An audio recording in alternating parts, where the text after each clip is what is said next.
నటుడు చిరంజీవి ఇప్పుడు బీజేపీ కూటమికి ఓట్లేసి తమ్ముడిని గెలిపించి సెంట్రల్ మినిస్టర్ చేయాలని ఆయనకు పద్మభూషణ్ బీజేపీ ఇచ్చారు.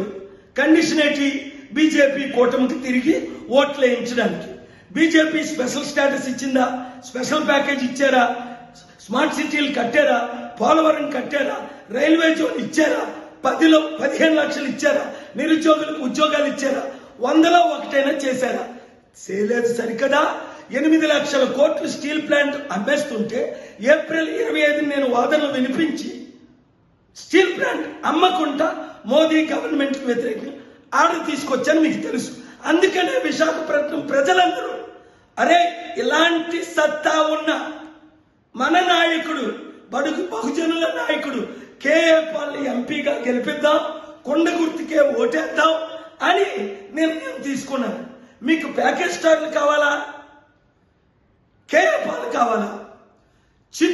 చిత్తుగా పవన్ కళ్యాణ్ పిఠాపురంలో ఓడించండి. మీరు ఎవరికైనా ఓటేయండి. ఎవరో ఒక చెప్పులు కుట్టేమని అబ్రహాం లింకన్ లాంటి క్యాండిడేట్ గా ఉన్నారు, ఓట్లేయండి. వీళ్ళకి బుద్ధి చెప్పండి. బహుజనులందరూ ఏకం కండి, రాష్ట్రాన్ని రక్షించండి, దేశాన్ని రక్షించండి. ఈ వీడియో అందరికీ షేర్ చేయండి. సచిన్ తెండూల్కర్ కి భారతరత్న ఇచ్చిన కాంగ్రెస్ పార్టీ తిరిగడా సోనియా గాంధీకి ఓటేయమని?